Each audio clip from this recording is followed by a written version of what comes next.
ನಮಸ್ತೆ ನಮಸ್ತೆ. All masters. ಇಡೀ ಜಗತ್ತಿಗೆ ಧ್ಯಾನ ಜ್ಞಾನವನ್ನ ಪ್ರಸರಿಸಿದಂತಹ ಬ್ರಹ್ಮರ್ಷಿ ಪಿತಾಮಹ ಪತ್ರಿಜಿ ಗುರುಗಳಿಗೆ, ಸ್ವರ್ಣಮಾಲಾ ಅಮ್ಮನವರಿಗೆ, ಮಹಾವತಾರ ಬಾಬಾಜಿ ಅವರಿಗೆ, ಅದ್ಭುತವಾದ ವೇದಿಕೆಯನ್ನು ಸೃಷ್ಟಿ ಮಾಡಿರ್ತಕ್ಕಂಥ ಪರಮೋಚ್ಚ ಗುರುಗಳಿಗೆ, ನನ್ನ ತಂದೆ ತಾಯಿಗಳಿಗೆ, ಧ್ಯಾನ ಮಾರ್ಗಕ್ಕೆ ಕರೆತಂದ ಸೋದರಿಯವರಿಗೆ, ಇಡೀ ಭೂಮಂಡಲದ ಎಲ್ಲ ಧ್ಯಾನ ಬಂಧುಗಳಿಗೆ, ಈ ವೇದಿಕೆಯಲ್ಲಿರ್ತಕ್ಕಂಥ ಅತ್ಯುನ್ನತ ಆತ್ಮ ಬಂಧುಗಳಿಗೂ ಅನಂತ ಕೋಟಿ ನಮನಗಳು ಸಲ್ಲಿಸುತ್ತ ಮಾಸ್ಟರ್ಸ್, ಜ್ಞಾನ ಹಂಚಿಕೆ ಕಾರ್ಯಕ್ರಮವನ್ನು ಪ್ರಾರಂಭ ಮಾಡೋಣ ಮಾಸ್ಟರ್ಸ್. ಇವತ್ತಿನ ದಿನ ಗುರು ಪೂರ್ಣಿಮೆ ಆಗಿರೋದ್ರಿಂದ ಎಲ್ಲ ಆತ್ಮ ಬಂಧುಗಳು ಕೂಡ ತಮ್ಮ ತಮ್ಮ ಗುರುಗಳು ಅಂದ್ರೆ ಅಕ್ಷರ ಕಲಿಸಿದ ತಮ್ಮ ಗುರು ಅಷ್ಟೇ ಅಲ್ಲ, ಪ್ರತಿಯೊಂದು ಜೀವನ ಪಾಠದಲ್ಲಿ ನಮಗೆ ಅನುಭವವನ್ನು ತರಿಸಿದಂತ ಪ್ರತಿಯೊಬ್ಬರು ಕೂಡ, ನಿಂದಕರು ಕೂಡ ಗ್ರೇಟ್ ಮಾಸ್ಟರ್ ಅನ್ಕೋಬೇಕು, ನಮಗೆ ದಂಡನೆ ಕೊಟ್ಟವರು ಕೂಡ ಸೀನಿಯರ್ ಮಾಸ್ಟರ್ ಅನ್ಕೋಬೇಕು. ಅವರೆಲ್ಲರೂ ಕೂಡ ನಮ್ಮ ಕರ್ಮ ಪ್ರಕ್ಷಾಳನೆ ಮಾಡ್ಕೊಳ್ಲಿಕ್ಕೆ ಸಹಕರಿಸಿದಂತ ಮಹಾನ್ ಗುರುಗಳೇ ಆಗ್ತಾರೆ. ಅವರೆಲ್ಲರಿಗೂ ಕೂಡ ಅನಂತ ನಮನಗಳನ್ನು ಸಲ್ಲಿಸುತ್ತಾ ಮಾಸ್ಟರ್ಸ್, ಗುರು ಪೂರ್ಣಿಮೆಯ ಶುಭಾಶಯಗಳು ಮಾಸ್ಟರ್ಸ್ ಪ್ರತಿಯೊಬ್ಬರಿಗೂ ಕೂಡ. ಅದೇ ರೀತಿ ನಿನ್ನೆ ದಿನ ತಿಳ್ಕೊಂಡ್ವಿ, ಈ ದೇಹ ಬಿದ್ದು ಹೋಗುವ ಮುನ್ನ ನಾವು ನಮ್ಮ ಆತ್ಮದ ಉನ್ನತಿಯನ್ನ ಬಗ್ಗೆ ಹೆಚ್ಚಿನ ಎಚ್ಚರಿಕೆಯನ್ನು ಇಟ್ಕೋಬೇಕು. ನಾವು ಶವಗಳಾಗಿ ಬದಲಾಗುವುದರೊಳಗೆ ಈ ಶಿವಾಲಯದಲ್ಲಿ ಇರುವಾಗ್ಲೇನೆ ಆತ್ಮನ ಪರಮಾರ್ಥವನ್ನ ಅರಿತುಕೊಂಡು ಸತ್ಯದರ್ಶಿಗಳಾಗೋಣ. ಪ್ರತಿಯೊಬ್ರು ಕೂಡ ನುಡಿದಂತೆ ನಡೆ, ಈ ಜನ್ಮವೇ ಕಡೆ ಅನ್ನೋ ರೀತಿಯಲ್ಲಿ ಜೀವನ ನಮ್ಮದಾಗ್ಲಿ ಪ್ರತಿಯೊಬ್ಬರದು ಅನ್ನೋದಕ್ಕೆ ಉದಾಹರಣೆಯಾಗಿ ನಿನ್ನೆ ಸಾಕಷ್ಟು ಅಂಶಗಳನ್ನ ನಾವೆಲ್ಲರೂ ಕೂಡ ತಿಳ್ಕೊಂಡಿದ್ದೀವಿ ಮಾಸ್ಟರ್ಸ್.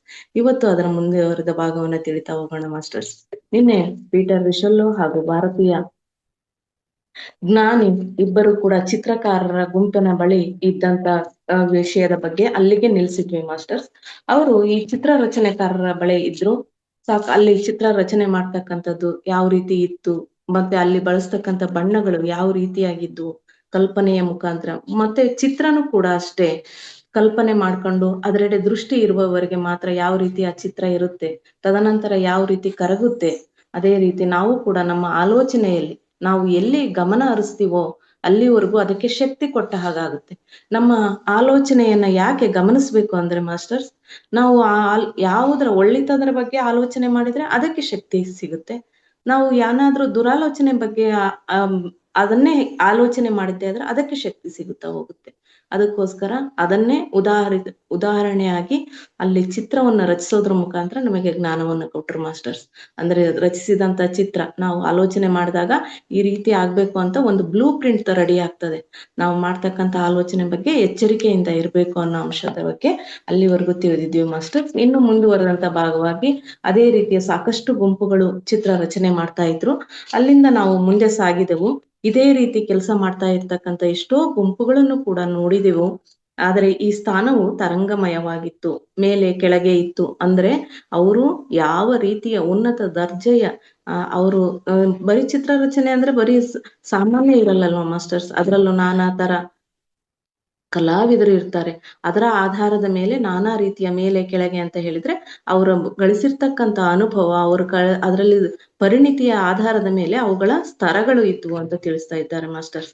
ಆದ್ದರಿಂದ ಯಾವುದೇ ಎರಡನ್ನು ಏಕಕಾಲಕ್ಕೆ ನೋಡಲು ಸಾಧ್ಯವಿರಲಿಲ್ಲ. ಆ ಕಣಿವೆಗಳಲ್ಲಿ ಸಣ್ಣ ನದಿಯೊಂದು ನಿಧಾನವಾಗಿ ಹರಿಯುತ್ತಿತ್ತು. ಅದರ ತೀರದಲ್ಲಿ ಸಣ್ಣ ಗುಂಪೊಂದು ಕೂಡ ಸೇರಿತ್ತು. ಈಗ ಚಿತ್ರಕಲೆಯಿಂದ ಸಂಗೀತದ ಕಡೆ ಬರ್ತಾ ಇದ್ದಾರೆ ಮಾಸ್ಟರ್ಸ್. ಅಲ್ಲಿ ಸಂಗೀತ ಅಂತಕ್ಕಂಥದ್ದು ಕೂಡ ಉನ್ನತ ಲೋಕಗಳಲ್ಲಿ ಯಾವ ರೀತಿಯಾಗಿ ಇರ್ತದೆ, ಅದನ್ನ ನಾವು ಇಲ್ಲಿ ಭೂಲೋಕದಲ್ಲಿ ಇರುವಾಗ್ಲೇ ಕಲೆ ಮತ್ತು ಸಂಗೀತಗಳಲ್ಲಿ ಯಾವುದರಲ್ಲಿ ನಮ್ಮ ಪರಿಣಿತಿಯನ್ನು ಸಾಧಿಸ್ಬೇಕಾಗಿದೆ. ಅದಕ್ಕೋಸ್ಕರನೇ ಪತ್ರಿಜಿ ಗುರುಗಳು ಕೂಡ ಸಂಗೀತವನ್ನ, ಕೊಳಲು ನಾದವನ್ನ ಕಲಿಯಲಿಕ್ಕೆ ಗುರುಗಳ ಹತ್ರ ಹೋಗ್ಬಿಟ್ಟು ಕೊಳಲು ನಾದವನ್ನ ಕಲಿತು ಈ ಲೋಕಕ್ಕೆ ಅದನ್ನ ತಲುಪಿಸಿದ್ರು. ಅದರ ಮುಖಾಂತರ ಎಲ್ಲರಿಗೂ ಧ್ಯಾನಾಸಕ್ತರನ್ನಾಗಿ ಮಾಡಿದ್ರು ಮಾಸ್ಟರ್ಸ್. ಸಣ್ಣ ಗುಂಪೊಂದು ಸೇರಿತು, ಆದರೆ ಅದು ಏನನ್ನು ಮಾಡುತ್ತಿರುವಂತೆ ಕಾಣುತ್ತಿರಲಿಲ್ಲ. ನಾವು ಅಲ್ಲಿ ಹೋಗಿ ನೋಡಿದಾಗ ಆ ಗುಂಪು ಯಾವುದೋ ಕಲಾಕಾರನ ಚಿತ್ರ ರಚನೆಯನ್ನು ನೋಡುತ್ತಾನೂ ಇರಲಿಲ್ಲ. ಆದರೆ ವಿಶ್ವದ 4 ಪ್ರಸಿದ್ಧ ವಾದ್ಯ ವೃಂದಗಳಿಗೆ ಸಮನಾದ ಒಂದು ವಾದ್ಯ ವೃಂದಕ್ಕೆ ಸುಮಧುರ ಸಂಗೀತವನ್ನ ನುಡಿಸುತ್ತಿದ್ದರು. ಆ ಗುಂಪಿನ ತೀರ ಹತ್ತಿರಕ್ಕೆ ಹೋಗುವವರೆಗೂ ಕೂಡ ನಮಗೇನು ಕೇಳಿ ಬರ್ತಾನೆ ಇರ್ಲಿಲ್ಲ. ಅಲ್ಲಿ ಹೋದ ಮೇಲೆ ನಾವು ಹಿಂದೆಂದೂ ಕೇಳಿರದಂತಹ ಸುಮಧುರ ಸಂಗೀತವು ಆ ವಾತಾವರಣದಲ್ಲಿ ತುಂಬಿಕೊಂಡಿರುವುದನ್ನು ನಾನು ಗಮನಿಸಿದೆ.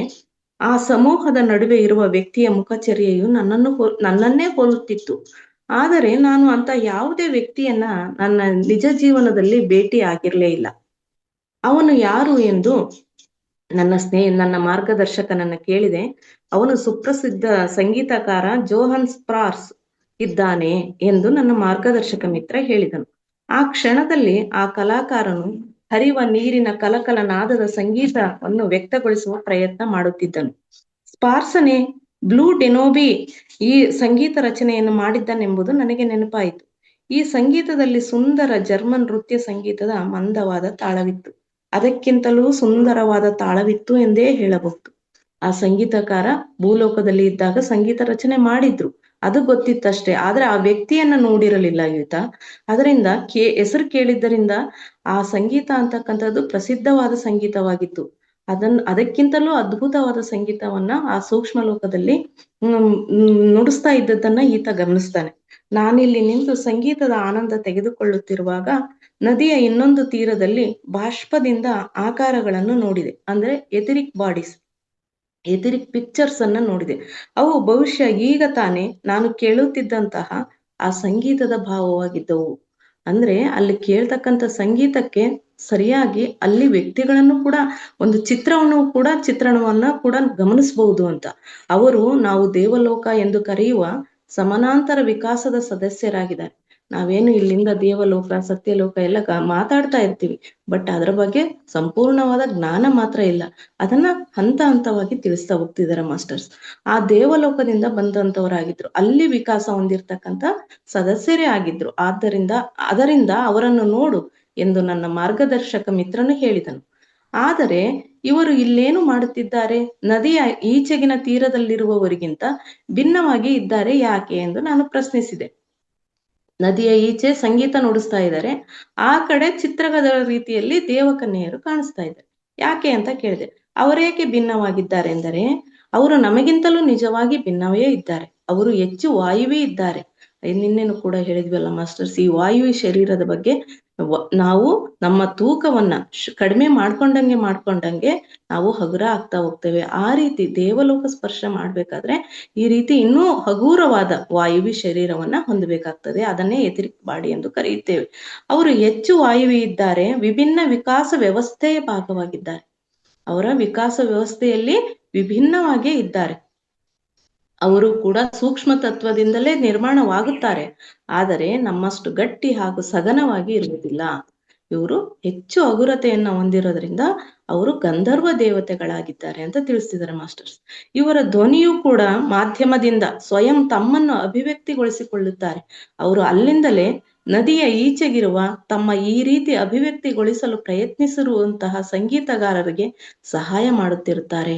ಅವರ ಕರ್ತವ್ಯ ಏನು ಅಂತ ಹೇಳಿದ್ರೆ, ಕಲಿಯೋದಿಕ್ಕೆ ಏನ್ ಪ್ರಯತ್ನ ಪಡ್ತಾ ಇರ್ತಾರಲ್ಲ, ಪ್ರಯತ್ನ ಮುಖ್ಯ ಮಾಸ್ಟರ್ಸ್. ಯಾವುದೇ ಆಗ್ಲಿ ನಮ್ಮ ಆಲೋಚನೆ ಬರ್ಬೇಕು, ನಾನು ಇದನ್ನ ಮಾಡ್ಬೇಕು ಅನ್ನೋ ಮನೋವೃತ್ತಿ ಉಂಟಾದ್ರೆ ತಾನೇ ಅದಕ್ಕೆ ಸಹಾಯಕರ ಬರ್ತಾರೆ. ನಾವು ಇಲ್ಲೂ ಕೂಡ ಕೇಳ್ತಿರ್ತೀವಲ್ಲ ಮಾಸ್ಟರ್, ನಾವು ಒಂದು ಹೆಜ್ಜೆ ಇಟ್ಟರೆ ನಮ್ಮನ್ನ 1000 ಹೆಜ್ಜೆ ನಡೆಸೋಂತ ಮಾಸ್ಟರ್ಸ್ ಇದ್ದಾರೆ ಅಂತ.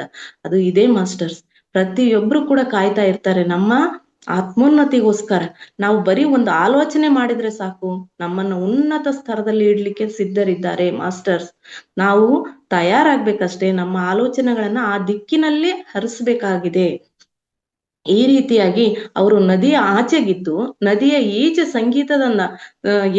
ಸಂಗೀತದ ನಾದಗಳನ್ನು ತಯಾರು ಮಾಡ್ಲಿಕ್ಕೆ ಪ್ರಯತ್ನ ಪಡ್ತಾ ಇದ್ರಲ್ಲ, ಅವರ ಮೇಲೆ ಅವರ ಆಲೋಚನೆಗಳನ್ನ ಪ್ರಯತ್ನಿಸ್ತಾ ಇದ್ದಾರೆ. ಅದ್ರ ಬಗ್ಗೆ ಹೇಳ್ತಾ ಇದ್ದಾರೆ. ಅವರು ಪ್ರಯತ್ನಿಸುವಂತ ಸಂಗೀತಗಾರರಿಗೆ ಸಹಾಯ ಮಾಡುತ್ತಾರೆ. ಆಗ ಸಹಾಯ ಮಾಡುತ್ತಿದ್ದಾರೆ ಎಂಬುದನ್ನು ಕೂಡ ಹೇಳಲಾರೆ. ಅವ್ರು ಹೆಂಗ್ ಸಹಾಯ ಮಾಡ್ತಿದ್ದಾರೆ ಅನ್ನೋದನ್ನ ಮಾತಿನಲ್ಲಿ ವಿವರಣೆನೆ ಕೊಡಕ್ಕಾಗಲ್ಲ. ಯಾಕೆಂದ್ರೆ ಅವ್ರು ಯಾವತ್ತೂ ಕೂಡ ಮಾತೇ ಆಡೋಲ್ಲ.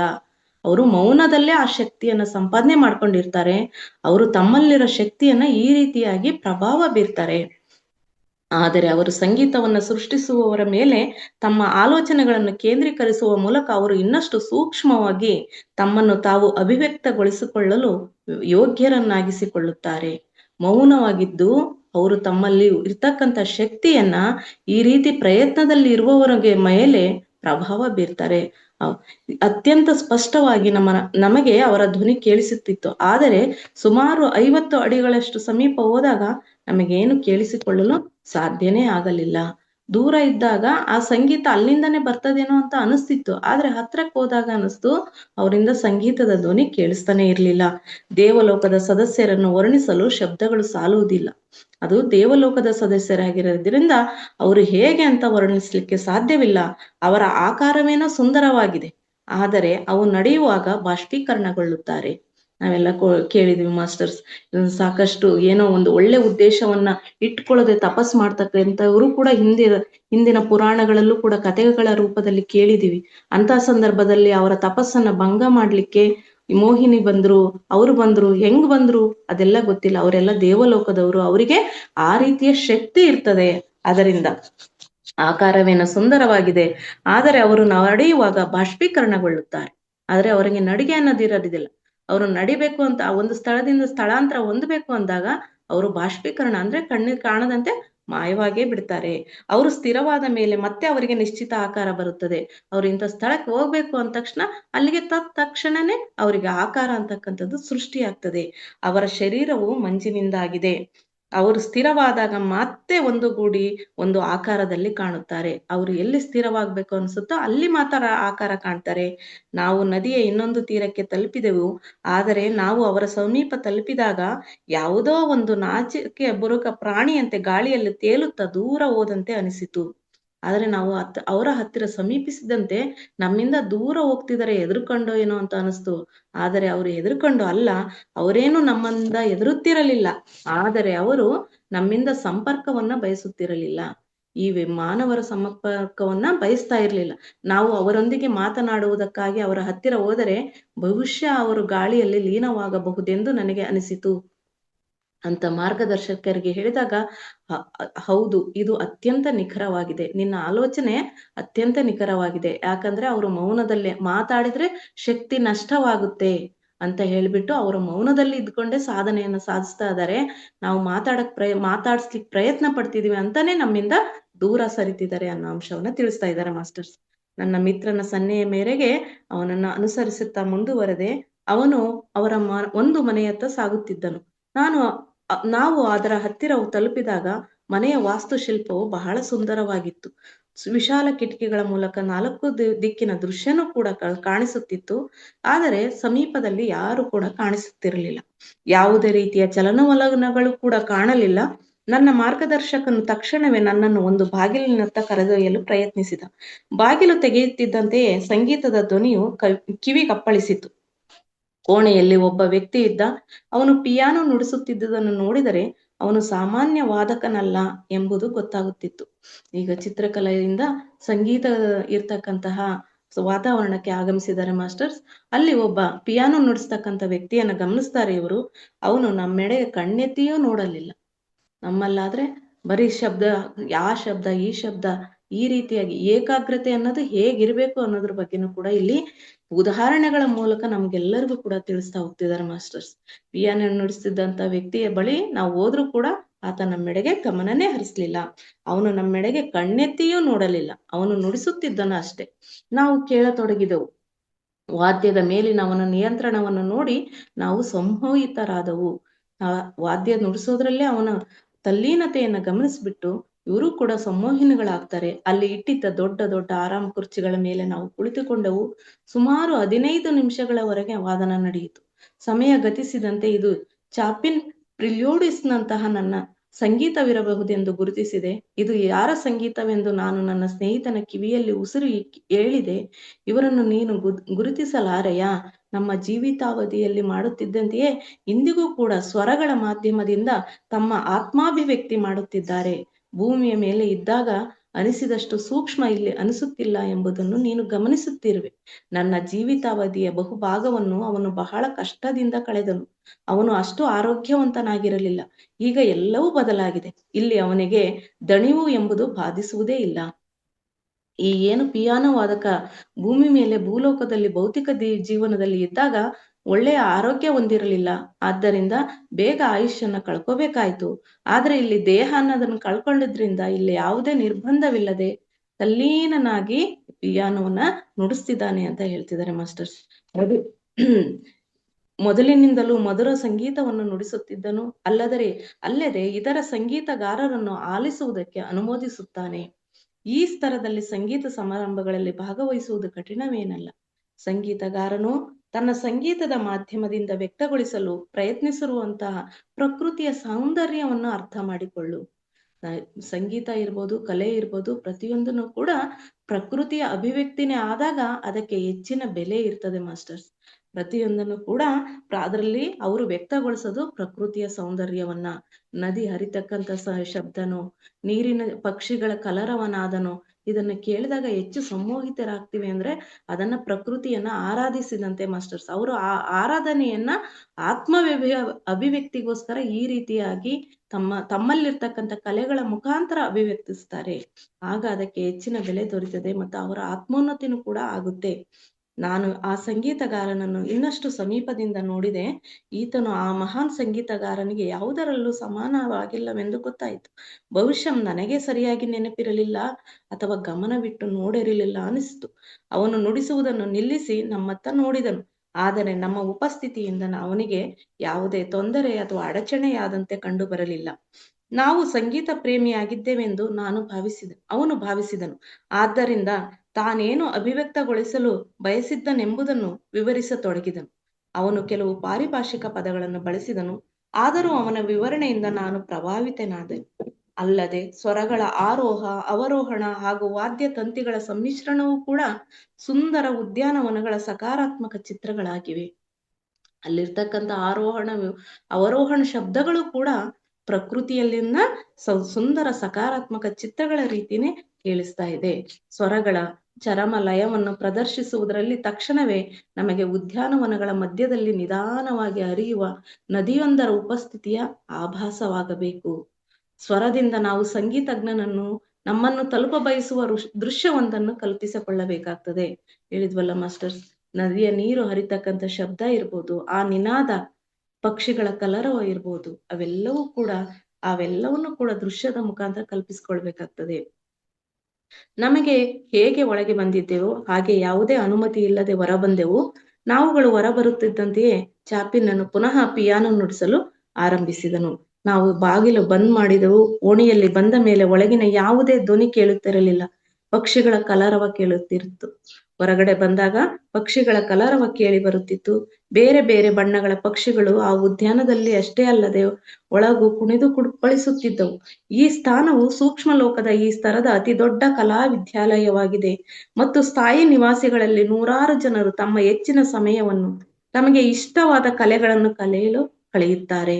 ನಾವು ಈ ಭೂಲೋಕದಲ್ಲಿ ಈ ರೀತಿಯ ಕಲೆಗಳಲ್ಲಿ ಆಸಕ್ತರಾಗಿದ್ದರೆ ಅಲ್ಲಿ ಇನ್ನೂ ಹೆಚ್ಚಿನದಾಗಿ ಕಲೆಯನ್ನು ಕಲ್ತ್ಕೊಳ್ಳೋದ್ರ ಮುಖಾಂತರ ನಾವು ಅಲ್ಲಿ ಸೂಕ್ಷ್ಮ ಲೋಕದಲ್ಲಿ ಜೀವನವನ್ನು ಸಾಗಿಸ್ಲಿಕ್ಕೆ ಅದ್ಭುತವಾಗಿ ಇರ್ತದೆ. ಅದಕ್ಕೋಸ್ಕರ ಸಂಗೀತದ ಸ್ವಲ್ಪನಾದ್ರೂ ಆಸಕ್ತಿ ಇರಬೇಕು ಅಂತ ಹೇಳ್ತಾರೆ ಮಾಸ್ಟರ್ಸ್. ಹಾಗೂ ಚಿತ್ರಕಲೆ ಇರ್ಬೋದು, ರಂಗೋಲಿ ಕಲೆ ಇರ್ಬೋದು, ನಾನಾ ತರ ಕಲೆ ಅಂತ ಹೇಳಿದ್ರೆ ಒಂದು ತರನಾದ ಕಲೆ ಇಲ್ಲ. ಮತ್ತೆ ಬೇರೆಯವರಿಗೆ ಶಿಕ್ಷಣ ನೀಡ್ತಕ್ಕಂಥದ್ದು ಶಿಕ್ಷಕ ವೃತ್ತಿಗೂ ಕೂಡ ಎಷ್ಟು ಬೆಲೆ ಇದೆ ಅನ್ನೋದು ಈ ಮೊದಲಿನ ಸಂಚಿಕೆಗಳಲ್ಲೂ ಕೂಡ ತಿಳಿದಿದ್ದೀವಿ ಮಾಸ್ಟರ್ಸ್. ಪ್ರತಿಯೊಬ್ಬರಿಗೆ ಶಿಕ್ಷಕರು ಅಂತ ಹೇಳಿದ್ರೆ ಜ್ಞಾನವನ್ನ ಹಂಚತಕ್ಕಂಥ ಕೆಲಸ, ಮತ್ತೆ ಮಾತೃ ಹೃದಯ ಕೆಲಸ, ಮಕ್ಕಳನ್ನ ಸಲುಹತಕ್ಕಂಥ ಕೆಲಸ, ಇವೆಲ್ಲವೂ ಕೂಡ ಒಂದು ರೀತಿಯ ಕಲೆಯೋಪಾದಿಯಲ್ಲಿ ನಾವು ಹೃದಯವಂತಿಕೆ ಸಂಬಂಧಿತವಾದಂತಹ ಕಲೆಗಳನ್ನ ನಾವು ಬೆಳೆಸಿಕೊಂಡಿದ್ದೇ ಆದರೆ ಆ ರೀತಿಯ ಕಲೆಗಳಿಗೆ ಹೆಚ್ಚಿನ ಬೆಲೆ ಇದೆ ಸೂಕ್ಷ್ಮ ಲೋಕಗಳಲ್ಲಿ. ಅಲ್ಲಿ ದಿನ ರಾತ್ರಿ ಹಾಗೂ ದಣಿವು ಎಂಬುದೇ ಇಲ್ಲವೇ ಇಲ್ಲ. ಕಲಿಯುವವರಿಗೆ ಯಾವಾಗ್ಲೂ ಕಲಿಯುವ ಅವಕಾಶ ಅಂತಕ್ಕಂಥದ್ದು ಇದ್ದೇ ಇರುತ್ತದೆ ಎಂದು ನನ್ನ ಮಿತ್ರನು ಹೇಳಿದನು. ಜನರು ಇಲ್ಲಿ ಕಲಿಯಲು ಹಾಗೂ ಅಭ್ಯಾಸ ಮಾಡಲು ತಮ್ಮ ದಿನ, ತಿಂಗಳು, ವರ್ಷಗಳನ್ನು ಕಳೆಯಲಿಕ್ಕಿಲ್ಲ ತಾನೆ ಎಂದು ಕೇಳಿದೆ. ಅದಕ್ಕೆ ಅವನು, ಹೌದು, ಅವರು ಹಾಗೆಯೇ ಮಾಡುತ್ತಾರೆ.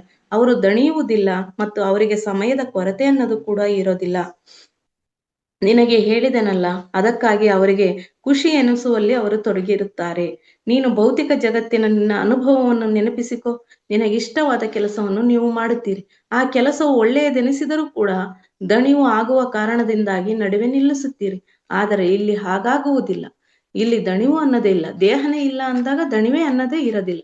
ಹಾಗಾಗಿ ತಮ್ಮ ಕೆಲಸದಲ್ಲಿ ಸಾಕಷ್ಟು ಸಮಯದಲ್ಲಿ ಮಗ್ನರಾಗಿರ್ತಾರೆ. ಇಲ್ಲಿ ಹಾಗಾಗುವುದಿಲ್ಲ. ಇಲ್ಲಿ ಯಾರು ದಣಿಯುವುದೇ ಇಲ್ಲ ಮತ್ತು ಸಮಯ ಎನ್ನುವಂತ ವಸ್ತು ಕೂಡ ಇಲ್ಲಿ ಇರುವುದಿಲ್ಲ. ಸಮಯಕ್ಕೆ ಸರಿಯಾಗಿ ನೀನು ಮನೆಗೆ ತಲುಪಬೇಕಾದ ಅನಿವಾರ್ಯತೆನೂ ಕೂಡ ಇರುವುದಿಲ್ಲ. ಇಲ್ಲಿ ನನ್ನ ಹೆಂಡತಿ ಮಕ್ಕಳು ಕಾಯ್ತಿದ್ದಾರೆ ಅನ್ನೋದು ಕೂಡ ಇರಲ್ಲ. ಯಾವ ಜವಾಬ್ದಾರಿನೂ ಇರಲ್ಲ. ಅದೇ ರೀತಿ ಕರ್ತವ್ಯಗಳು ಕೂಡ ಬಾಧಿಸ್ತಾ ಇರಲ್ಲ. ಅದರಿಂದ ಸೂಕ್ಷ್ಮ ಲೋಕದಲ್ಲಿ ಇಂಥ ಅವರೋಧಕ ಗಡಿಗಳು ಯಾವುದೇ ಇರೋದಿಲ್ಲ. ಆದ್ದರಿಂದ ಇಲ್ಲಿ ಯಾರು ತಮಗೆ ಪ್ರಿಯವೆನಿಸಿದ ಕೆಲಸಗಳನ್ನು ಮಾಡುತ್ತಾರೆ, ಕೆಲಸಕ್ಕೆ ಎಷ್ಟು ಸಮಯ ತಗುಲುತ್ತದೆ ಎಂಬುದನ್ನು ಆಲೋಚಿಸುವ ಅಗತ್ಯನೇ ಇಲ್ಲ ಎಂದು ಹೇಳಿದನು. ಆಮೇಲೆ ತನಗೆ ಸ್ವಲ್ಪ ಕೆಲಸವಿದೆ ಎಂದು ಸ್ವಲ್ಪ ಸಮಯದವರೆಗೆ ಹೋಗಿ ಬರಲು ನನ್ನಿಂದ ಅನುಮತಿ ಬೇಡಿದ. ನನಗೆ ಸ್ವಲ್ಪ ಕೆಲಸ ಇದೆ, ಇಲ್ಲಿ ಹೋಗಿ ಬರ್ತೀನಿ, ನೀನ್ ಇಲ್ಲಿರು ಅಂತ ಅನುಮತಿಯನ್ನು ಕೇಳಿ ಭಾರತೀಯ ಮಾರ್ಗದರ್ಶಕ ಹೋಗ್ತಾ ಇದ್ದಾರೆ. ನೀನ್ ಎಲ್ಲಿ ಹೋಗ ಬಯಸುವೋ ಅಲ್ಲಿಗೆ ಹೋಗು ಅಂತ ಹೇಳಿ ಅವರಿಗೂ ಕೂಡ ನಿನಗೆ ಇಷ್ಟವಾದ ಜಾಗದಲ್ಲಿ ಸುತ್ತಾಡು ಅಂತ ಹೇಳ್ಬಿಟ್ಟು ಕೂಡ ಹೋಗ್ತಾರೆ. ನಿನ್ನ ಕೆಲಸದಲ್ಲಿ ಯಾರೂ ಮೂಗು ತೂರಿಸುವುದಿಲ್ಲ. ಇಲ್ಲಿ ನೀನ್ ಯಾಕೆ ಬಂದಿದೀಯಾ, ಯಾರು ನೀನು ಅಂತ ಹೇಳಿಕ್ ಯಾರು ಕೂಡ ನಿನ್ನನ್ಗೆ ಕೇಳಲ್ಲ, ಯಾರು ಕೂಡ ನಿನ್ ಕೆಲಸದಲ್ಲಿ ಮೂಗು ತೂರಿಸೋದಿಲ್ಲ ಅಂತ ಹೇಳ್ತಾರೆ. ಈ ಭವನದಂತೆಯೇ ಇಲ್ಲೂ ಇನ್ನ ಬಹಳ ಇವೆ. ಅಲ್ಲಿ ಏನೇನು ನಡೆಯುತ್ತಿರುತ್ತದೆ ಎಂದು ನೋಡಲು ಯೋಗ್ಯವಾಗಿರುತ್ತದೆ. ನಾನು ಈಗ ತೋರಿಸಿರ್ತಕ್ಕಂಥ ಭವನದ ರೀತಿಯಲ್ಲೇ ಇನ್ನ ಅನೇಕ ಭವನಗಳಿವೆ. ಅಲ್ಲೆಲ್ಲನೂ ಕೂಡ ಏನೇನ್ ನಡೀತದೆ ಅಂತ ನೋಡ್ಲಿಕ್ಕೆ ಇನ್ನು ಉತ್ತಮವಾದಂತಹ ಅನುಭವ ನಿನಗೆ ಬರ್ತದೆ, ಹೋಗಿರು ಅಂತ ತಿಳಿಸಿ ಅವರು ಬೇರೆ ಕಡೆ ಹೋಗ್ತಾರೆ. ನಾನು ನನ್ನ ಕೆಲಸವನ್ನು ಮುಗಿಸಿಕೊಂಡು ಮರಳಿ ಬರುವೆ, ನಿನಗೆ ಬೋರ್ ಆಗುವುದಿಲ್ಲವೆಂದು ನಾನು ನಂಬಿದ್ದೇನೆ ಎಂದು ಹೇಳಿ ಹೊರಡ್ತಾರೆ ಮಾಸ್ಟರ್ಸ್. ಈ ಭವನವು 3 ಮಹಡಿಗಳನ್ನು ಹೊಂದಿದೆ ಎಂಬುದನ್ನು ನಾನು ಹೊರಗಿನಿಂದಲೇ ನೋಡಿದ್ದೆನು. ಇವುಗಳಲ್ಲಿ ಏನಿದೆ ಎಂಬುದನ್ನು ಅಡ್ಡಾಡಿ ನೋಡಬೇಕೆಂದು ಕೊಂಡೆನು. ಒಂದು 3 ಮಹಡಿಯ ಭವನ ಕಾಣುತ್ತೆ ಅವರಿಗೆ. ಇಲ್ಲೇನಿದೆ ಅಂತ ಹೇಳಿಬಿಟ್ಟು ಅಡ್ಡಾಡಿ ನೋಡ್ಕೊಂಡ್ ಬರ್ಬೇಕು ಅಂತ ಇವರಿಗೆ ಕುತೂಹಲ ಮೂಡುತ್ತೆ. ಮೊಟ್ಟ ಮೊದಲು ನಾನು ಕೆಳಗಿನ ಕೆಲವು ಕೋಣೆಗಳಲ್ಲಿ ಹೋದೆನು. ಒಂದು ಕೋಣೆಯಲ್ಲಿ ಒಬ್ಬ ಮೂರ್ತಿಕಾರನು ತನ್ನ ಕೆಲವು ಶಿಷ್ಯರನ್ನು ಒಟ್ಟುಗೂಡಿಸಿಕೊಂಡು ಮೂರ್ತಿಯಲ್ಲಿ ಹೇಗೆ ಒಂದು ತಿರುವು ಗೋಳಾಕಾರವನ್ನು ತರಬಹುದೆಂಬುದನ್ನು ವಿವರಿಸುತ್ತಿದ್ದನು. ಇಲ್ಲಿ ಶಿಲ್ಪಕಲೆ ಬಗ್ಗೆ ವಿವರಣೆ ಕೊಡ್ತಾ ಹೋಗ್ತಾ ಇದ್ದಾರೆ ಮಾಸ್ಟರ್ಸ್. ಅದು ಕೂಡ ಒಂದು ಕಲೆ ಅಲ್ವಾ. ಅನೇಕ ಜನರನ್ನ ಕೂಡಿಸಿಕೊಂಡು ಯಾವ ರೀತಿ ಒಂದು ಮೂರ್ತಿಯನ್ನ ಒಂದು ತಿರುವನ್ನ ಕೊಡೋದ್ರ ಮುಖಾಂತರ ಆ ಮೂರ್ತಿಯನ್ನ ಸುಂದರವಾಗಿಸಬಹುದು ಅಂತಕ್ಕಂಥ ಕಲೆಯನ್ನು ಬಗ್ಗೆ ವಿವರಣೆ ಕೊಡ್ತಾ ಹೋಗ್ತಾರೆ. ಅಲ್ಲಿ ನಿಂತುಕೊಂಡು ನಾನು ಅವನ ಮಾತುಗಳನ್ನು ಕೇಳುತ್ತಿದ್ದೆನು ಮತ್ತು ಅವನ ಶಿಷ್ಯರು ಮೌನವಾಗಿದ್ದುಕೊಂಡೇ ನನ್ನನ್ನು ನೋಡಿ ಮುಗುಳ್ನಗುತ್ತಿದ್ದರು. ನಾನು ಕೇಳುತ್ತಲೇ ಇದ್ದೆನು, ಆದರೆ ಅವರ್ಯಾರು ನನ್ನ ಉಪಸ್ಥಿತಿಯ ಕುರಿತು ತಕರಾರು ಮಾಡಲಿಲ್ಲ. ನಾನು ಕೂಡ ಅಲ್ಲಿ ನಿಂತ್ಕೊಂಡು ಸಾಕಷ್ಟು ಆ ವಿಷಯವನ್ನ ಶಿಲ್ಪ ಕಲಾಕೃತಿಯ ಬಗ್ಗೆ ಹೇಳ್ತಾ ಇರೋದನ್ನೆಲ್ಲ ಕೇಳ್ತಾ ಇದ್ದೆ. ಆದ್ರೆ ನೀವ್ಯಾರು, ಯಾಕೆ ಬಂದ್ರಿ ಅನ್ನೋದ್ರ ಬಗ್ಗೆ ಕೇಳಲಿಲ್ಲ ಅವರು. ಆದ್ರೆ ಅವರ್ಯಾರು ನನ್ನ ಉಪಸ್ಥಿತಿಯ ಕುರಿತು ತಕರಾರು ಮಾಡಲಿಲ್ಲ. ಇನ್ನೊಂದು ಕೋಣೆಯಲ್ಲಿ 4 ವಾದಕರ ತಂಡವೊಂದು ಅಭ್ಯಾಸ ಮಾಡುತ್ತಿತ್ತು. ಮತ್ತೊಂದು ಕೋಣೆಯಲ್ಲಿ ವಯಲಿನ್ ವಾದಕನೊಬ್ಬ ವಿಶೇಷ ವಾದ್ಯವೊಂದನ್ನು ನುಡಿಸುತ್ತಿದ್ದನು. ತಯಾರಿಸುವುದರಲ್ಲಿ ಮಗ್ನನಾಗಿದ್ದ. ವಯಲಿನ್ ಅನ್ನ ತಯಾರು ಮಾಡ್ತಾ ಇದ್ದ, ಈ ನಾವೇನು ಸಂಗೀತಕ್ಕೆ ಬಳಸ್ತಕ್ಕಂಥ ಉಪಕರಣವನ್ನು. ಅವನೆದುರಿಗೆ ಬಹಳಷ್ಟು ವಾದ್ಯ ಯಂತ್ರಗಳು ಇಡಲ್ಪಟ್ಟಿದ್ದವು. ನನ್ನ ಜಗತ್ತಿನ ಯಾವುದೇ ಒಂದು ಅಕಾಡೆಮಿಯಲ್ಲಿ ಇದ್ದಂತೆ ನನಗೆ ಅನ್ನಿಸುತ್ತಿತ್ತು, ಯಾವುದೋ ಒಂದು ಸಂಗೀತ ಅಕಾಡೆಮಿಯಲ್ಲಿ ಇದ್ದಂತೆ ಅನ್ನಿಸ್ತಾ ಇತ್ತು. ಆದರೆ ಒಂದೇ ಒಂದು ವ್ಯತ್ಯಾಸವೆಂದರೆ ಯಾರಿಗೂ ಯಾವುದೇ ರೀತಿಯ ಗಡಿಬಿಡಿ ಇರಲಿಲ್ಲ. ಈಗಲೇ ಮಾಡ್ಬೇಕು, ಇನ್ನು ಇಷ್ಟರಲ್ಲೇ ಮುಗಿಸ್ಬೇಕು ಅಂತಕ್ಕಂಥ ಯಾವುದೇ ಅವಸರದ ಗಡಿಬಿಡಿ ಅಂತಕ್ಕಂಥದ್ದು ಇಲ್ಲಿ ಕಾಣಿಸ್ತಾ ಇರ್ಲಿಲ್ಲ. ಕಲೆಯ ಎಲ್ಲ ಪ್ರಕಾರಗಳು ಕೂಡ ಅಲ್ಲಿ ಉಪಲಬ್ಧ ಇದ್ದವು ಮತ್ತು ಎಲ್ಲರೂ ಕಲಿಯುತ್ತಿರುವಾಗಲೂ ಕೂಡ ಬಹಳ ಸಂತೋಷದಿಂದ ಇದ್ದರು. ನಾನು ಇಂಗ್ಲೆಂಡಿನ ರಾಯಲ್ ಅಕಾಡೆಮಿ ಆಫ್ ಮ್ಯೂಸಿಕ್ ನಲ್ಲಿ ನೋಡಿದಂತೆ ಇಲ್ಲಿ ಯಾರೂ ಕೂಡ ಒತ್ತಡದಿಂದ ಇರಲಿಲ್ಲ. ಆನಂದ ಅಂತಕ್ಕಂಥದ್ದು ಎಷ್ಟು ಮುಖ್ಯ ಅನ್ನೋದನ್ನ ಈ ಧ್ಯಾನದಿಂದಲೇ ಕಲಿಬೇಕು. ಯಾಕೆ ಅಂತ ಹೇಳಿದ್ರೆ, ನಮ್ಮ ಆನಂದಮಯ ಸ್ಥಿತಿಯನ್ನ, ಆನಂದಮಯ ಕೋಶವನ್ನ ತಲುಪಿದಾಗ ತಂತಾನೆ ಒಳಗಿನಿಂದ ಆನಂದ ಬರುತ್ತೆ. ಅದು ಶಾಶ್ವತವಾದದ್ದು. ಸಂತೋಷ ಅಂತಕ್ಕಂಥದ್ದು ಅದು ಆ ಕ್ಷಣ ಮಾತ್ರ ಇದ್ದು ಹೋಗ್ತಕ್ಕಂಥದ್ದು, ಆನಂದ ಮಾತ್ರ ಶಾಶ್ವತವಾದದ್ದು. ಆ ಆನಂದಮಯ ಸ್ಥಿತಿಯನ್ನ ಯಾಕೆ ಹೊಂದಬೇಕು ಅನ್ನೋದನ್ನ ಉನ್ನತ ಸೂಕ್ಷ್ಮ ಲೋಕದ ಸ್ಥಾಯಿಯಲ್ಲಿ ಇದಕ್ಕೆ ಅತಿ ಮುಖ್ಯವಾದ ಬೆಲೆ ಇದೆ ಮಾಸ್ಟರ್ಸ್. ಸ್ವಲ್ಪ ಹೊತ್ತಿನ ಮೇಲೆ ನಾನು ಮೇಲೆ ಹೋದೆ. ಇಲ್ಲಿ ಇನ್ನೂ ಒಳ್ಳೆಯದೆನಿಸಿತು. ನಾನೊಂದು ಬಾಗಿಲನ್ನು ತೆರೆಯುತ್ತಿದ್ದಂತೆಯೇ, ಇಲ್ಲಿ ಬಾಗಿಲನ್ನು ಬೇರೆ ಕಡೆ ತಿಳಿದ್ವಿ ನಾವು, ಬಾಗಿಲನ್ನು ತೆರಿಬೇಕಾಗಿರ್ಲಿಲ್ಲ, ಆರುಪಾರಾಗಿ ಪಾಸ್ ಆಗ್ತಾ ಇದ್ವಿ ಅಂತ. ಆದರೆ ಇಲ್ಲಿ ಬಾಗಿಲನ್ನು ತೆರೆಯಬೇಕಾಗಿತ್ತು. ಅದನ್ನು ತೂರಿಕೊಂಡು ಹೋಗ್ಲಿಕ್ಕೆ ಸಾಧ್ಯವಿರಲಿಲ್ಲ. ಒಂದು ಕೋಣೆಯ ಒಳಗೆ ಪ್ರವೇಶಿಸಿದೆ. ಒಂದು ಸೋಫಾ ಮೇಲೆ ಒಂದು ಪಿಯಾನೋದ ಎದುರಿಗೆ ಹುಡುಗಿಯೊಬ್ಬಳು ಕುಳಿತಿರುವುದನ್ನು ನೋಡಿದೆ. ಒಂದು ಸಂಗೀತ ರಚನೆಯನ್ನು ಹಿಡಿದುಕೊಂಡು ಅವಳು ಅಧ್ಯಯನ ಮಾಡುತ್ತಿದ್ದಳು. ಒಂದು ಬರೆದಿರ್ತಕ್ಕಂಥ ಸಾಹಿತ್ಯವನ್ನು ಇಟ್ಕೊಂಡು ಅದಕ್ಕೆ ಸಂಗೀತವನ್ನ ರಚನೆ ಮಾಡ್ತಾ ಇದ್ಲು. ಅದನ್ನ ನೋಡಿದೆ. ಒಂದು ಸಂಗೀತ ರಚನೆಯನ್ನು ಹಿಡಿದುಕೊಂಡು ಅಧ್ಯಯನ ಮಾಡುತ್ತಿದ್ದ ಅವಳು ಒಳಗೆ ಪ್ರವೇಶಿಸುತ್ತಲೇ ತಲೆ ಎತ್ತಿ ನೋಡಿದಳು. ಈಗ ನಾನು ಅವಳನ್ನ ತಕ್ಷಣವೇ ಗುರುತಿಸಿದೆ. ಅವಳು ಡೆಗ್ನಿ ಹೀಲಿಯರ್ ಇದ್ದಳು. ಅವಳನ್ನು 1935ರಲ್ಲಿ ಇಂಗ್ಲೆಂಡಿನ ಒಂದು ಗಾಲ್ಫ್ ಮೈದಾನದಲ್ಲಿ ನೋಡಿದ್ದೆ. ಅವಳು 1935ರಲ್ಲಿ ನೋಡಿದಂತಹ ವ್ಯಕ್ತಿಯಾಗಿದ್ದಳು. ಇವರಿಗೆ ಪರಿಚಿತ ಇರ್ತಕ್ಕಂಥವಳು. ಅಂದು ಆಡುತ್ತಿದ್ದ ನನ್ನ ಎದುರಾಳಿ ಆಟಗಾರನು ಅವಳನ್ನು ಚೆನ್ನಾಗಿ ಬಲ್ಲವನಾಗಿದ್ದನು. ಅವನು ನಮ್ಮನ್ನು ಪರಿಚಯಿಸಿದನು ಮತ್ತು ನಾವು ಸಂಭಾಷಣೆಯಲ್ಲಿ ತೊಡಗಿದ್ದೆವು. ಈತನು ಗಾಲ್ಫ್ ಆಟದಲ್ಲಿ ಆಡ್ತಕ್ಕಂತಹ ತನ್ನ ಎದುರಾಳಿ ತಂಡದ ಮುಖಾಂತರ ಪರಿಚಿತಳಾದಂತಹ ವ್ಯಕ್ತಿಯಾಗಿದ್ದಳು. ಜೊತೆಗೆ ಆಗಾಗ್ಗೆ ಭೇಟಿ ಆಗ್ತಾ ಇದ್ವಿ. ರಜೆಯ ದಿನಗಳಲ್ಲಿ ನಾನು ಅವಳನ್ನು ಎಷ್ಟೋ ಸಲ ಅವಳನ್ನ ಭೇಟಿಯಾಗಿ ಸಂಭಾಷಣೆಯನ್ನು ಕೂಡ ಮಾಡ್ತಾ ಇದ್ವಿ. ನಾನು ಅವಳನ್ನು ಮದುವೆ ಆಗಬೇಕೆಂದು ಕೂಡ ಕೇಳಬೇಕೆಂದು ಕೊಂಡಿದ್ದೆ. ಆದರೆ ನಾನು ಅವಳನ್ನು ಪ್ರೀತಿಸುತ್ತಿದ್ದೇನೆ ಎಂದು ನನಗೂ ಕೂಡ ಅನಿಸುತ್ತಿತ್ತು. ಆದರೆ ನನ್ನಿಂದ ಕೇಳಲಾಗಿರಲಿಲ್ಲ. ಅದಕ್ಕೆ ಒಂದು ಕಾರಣವಿತ್ತು. ಮದುವೆಯಾಗಿ ಸಂಸಾರಿಕ ಜೀವನ ನಡೆಸುವಷ್ಟು ಹಣ ನನ್ನಲ್ಲಿದೆ ಎಂದು ನನಗೆ ಅನ್ನಿಸಿರಲಿಲ್ಲ. ನನಗೆ ಆ ಹಣ ಬಂದಾಗ ಅವಳನ್ನು ಕೇಳಿ ಮದುವೆ ಆಗ್ಬೇಕು ಅನ್ನೋ ಆಸೆನೂ ಕೂಡ ಇತ್ತು. ಸಾಂಸಾರಿಕ ಜವಾಬ್ದಾರಿಗಳನ್ನು ವಹಿಸಿಕೊಳ್ಳುವ ಮೊದಲು ನನ್ನ ಕಾರ್ಯದಲ್ಲಿ ನಾನು ಉತ್ತುಂಗವನ್ನು ತಲುಪಬೇಕೆಂದು ಕೂಡ ಬಯಸಿದ್ದೆ. ಸಂಸಾರ ಜೀವನವನ್ನು ವಹಿಸ್ಕೊಳ್ಳೋದಕ್ಕಿಂತ ಮುಂಚೆ ನನ್ನ ಹಣ ಸ್ಥಿತಿಯನ್ನು ಕೂಡ ಉತ್ತಮಗೊಳಿಸ್ಕೊಂಡೇ ನಾನು ಮದುವೆ ಆಗ್ಬೇಕು ಅನ್ನೋ ಆಲೋಚನೆಯಲ್ಲಿ ಇದ್ದೆ. ಆದರೆ ಆಮೇಲೆ ನಾನು ಶ್ರೀಲಂಕಾಕ್ಕೆ ಮರಳಿ ಬಂದೆ. ನಂತರವೂ 2 ವರ್ಷಗಳವರೆಗೆ ನಾವು ಪತ್ರ ವ್ಯವಹಾರ ಮಾಡುತ್ತಿದ್ದೆವು. ಆಮೇಲೆ ನಿಂತು ಹೋಯಿತು. ಕಾರಣ ಕೇಳಿದಾಗ ಅವಳಿಗೆ ನಿಮೋನಿಯಾ ಆಗಿತ್ತು. ಅದರಿಂದ ಅವಳು ಮರಣ ಹೊಂದಿದ್ದಳೆಂಬುದನ್ನು ಅವಳ ತಾಯಿಯಿಂದ ಕೇಳಿ ನನಗೆ ಬಹಳ ದುಃಖವಾಯಿತು. ಅವಳು ನಿಮೋನಿಯಾ ಕಾರಣದಿಂದ ಬೇಗ ಮರಣವನ್ನಪ್ಪಿರುತ್ತಾಳೆ. ಆದರೆ ಸೂಕ್ಷ್ಮ ಲೋಕದಲ್ಲಿ ಅವಳನ್ನು ಗಮನಿಸಿ ಇವರಿಗೆ ಆಶ್ಚರ್ಯ, ಸಂತೋಷ ಕೂಡ ಆಗ್ತದೆ. ಅವಳ ತಾಯಿಗೆ ನಾನು ಸಾಂತ್ವನ ಪತ್ರ ಬರೆದಿದ್ದೆ. ಆಮೇಲೆ ಅವಳ ಪರಿವಾರದೊಂದಿಗೆ ಯಾವುದೇ ಸಂಬಂಧವಿರಲಿಲ್ಲ. ಈಗ ಇಲ್ಲಿ ಡೆಗ್ನಿ ಮೊದಲಿಗಿಂತಲೂ ಹೆಚ್ಚು ಖುಷಿಯಿಂದ ನನ್ನೆದುರಿಗೆ ಕುಳಿತುಕೊಂಡಿದ್ದಳು. ನೋಡುವುದಕ್ಕೆ ಹಾಗೆಯೇ ಇದ್ದಳು. ಅವಳ ಮುಖದಲ್ಲಿ ಸಂತೋಷದ ಮತ್ತು ಸಂತೃಪ್ತಿಯ ಭಾವ ತುಳುಕುತ್ತಿತ್ತು. ನನ್ನನ್ನು ನೋಡಿದ ಮೇಲಂತೂ ಕೂಡ ಅವಳ ಸಂತೋಷ ಇಮ್ಮಡಿಯಾಯಿತು. ಯಾಕಂದ್ರೆ ಇವರ ಕಲ್ಪನೆಯ ಚಿತ್ರ ಡೆಗ್ನಿ ಹೇಲಿಯರ್ದ ಹಾಗೆ ಇದ್ದಿದ್ರಿಂದ ಅವರಿಗೆ ಅದೇ ರೂಪದಲ್ಲಿ ಕಾಣಿಸ್ತಾ ಇದ್ಲು. ಆದರೆ ಸಂತೋಷ ಅಂತಕ್ಕಂಥದ್ದನ್ನ ಗಮನಿಸಿದ್ರು ಮಾಸ್ಟರ್ಸ್. ಡೆಗ್ನಿ, ನನ್ನ ಪ್ರಿಯ ಡೆಗ್ನಿ, ನೀನೇ ಇರುವೆ ತಾನೆ ಅಂತ ಕೇಳಿದೆ ನಾನು. ಹೌದು, ನಾನೇ ಇದ್ದೇನೆ ಎಂದಳು. ಆದರೆ ನೀನು ಇಲ್ಲೇನು ಮಾಡುತ್ತಿರುವೆ? ನೀನಿನ್ನೂ ಭೂಲೋಕವನ್ನು ಬಿಟ್ಟಿಲ್ಲ ಎಂಬುದನ್ನು ನಾನು ಬಲ್ಲೆ. ಆದರೆ ನೀನು ಇಲ್ಲಿ ಹೇಗೆ ಎಂದು ಅವಳು ಕೇಳಿದಳು. ನೋಡಿ ಮಾಸ್ಟರ್ಸ್, ಈ ಪ್ರಶ್ನೆ ಕೇಳೋದ್ರ ಮುಖಾಂತರ ನಾವು ಮರಣ ಹೊಂದಿದ ಅಂತ ಹೇಳ್ಬಿಟ್ಟು ಮರಣ ಹೊಂದಿದ ವ್ಯಕ್ತಿಗಳ ಬಗ್ಗೆ ಭೂಲೋಕದಲ್ಲಿ ದುಃಖಿಸ್ತಾ ಇರ್ತೀವಿ. ಆದ್ರೆ ಸೂಕ್ಷ್ಮ ಲೋಕದಲ್ಲಿ ಇರ್ತಕ್ಕಂಥವ್ರು ನಮ್ಮನ್ನ ಗಮನಿಸ್ತಾ ಇರ್ತಾರೆ. ನಾವು ಇಲ್ಲಿ ಮಾಡ್ತಕ್ಕಂಥ ಚರ್ಯಗಳನ್ನ ಗಮನಿಸ್ತಾ ಇರ್ತಾರೆ. ಅದಕ್ಕೋಸ್ಕರ ಅವರ ಮರಣ ಹೊಂದಿದವರ ಬಗ್ಗೆ ದುಃಖಿಸದೆ ಅವ್ರು ಮಾಡ್ತಿದ್ದಂತ ಕಾರ್ಯಗಳನ್ನ, ಉತ್ತಮ ಕಾರ್ಯಗಳನ್ನ ನಾವು ಅದನ್ನ ಪಾಲಿಸ್ತಕ್ಕಂಥದ್ದು, ಅದನ್ನ ಇನ್ನೂ ಉನ್ನತ ಸ್ಥಿತಿಗೆ ತಗೊಂಡೋದ್ರೆ ಆ ಆತ್ಮಗಳಿಗೂ ಕೂಡ ತುಂಬಾ ಸಂತೋಷ ಆಗ್ತದೆ ಅನ್ನೋದನ್ನು ಕೂಡ ಇಲ್ಲಿ ಗಮನಿಸ್ಬೇಕಾಗಿದೆ ಮಾಸ್ಟರ್ಸ್.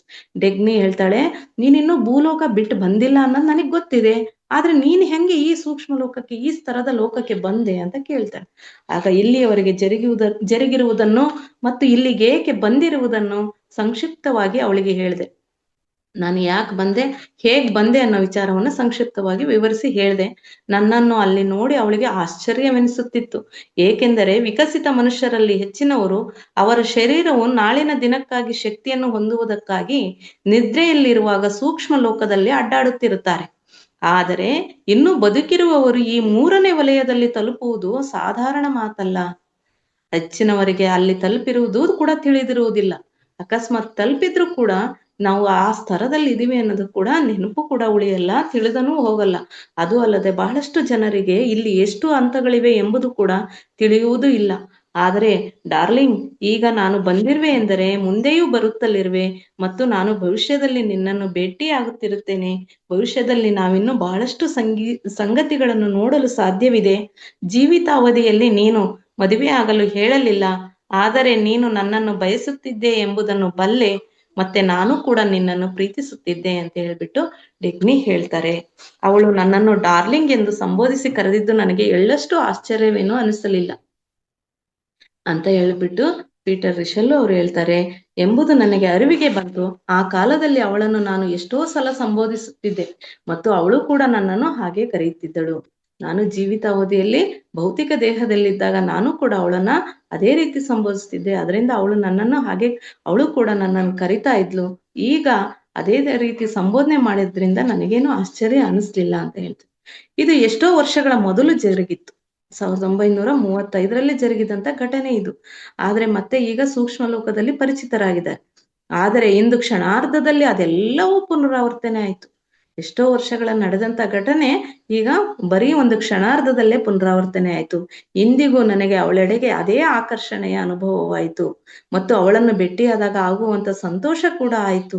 ಅರೆ, ಇದು ಇನ್ನೂ ಒಳ್ಳೆಯ ಸಂಗತಿಯಾಗಿದೆ. ಮುಂದೆ ಭವಿಷ್ಯದಲ್ಲಿ ಹೀಗಾಗದಿದ್ದರೆ ಅಂದರೂ ನನ್ನ ತಪ್ಪಲ್ಲ. ಬಹುಶಃ ನೀನು ನನ್ನ ಈ ಕಾರ್ಯದಲ್ಲಿ ಸಹಾಯ ಮಾಡಲು ಸಾಧ್ಯವಿದೆ.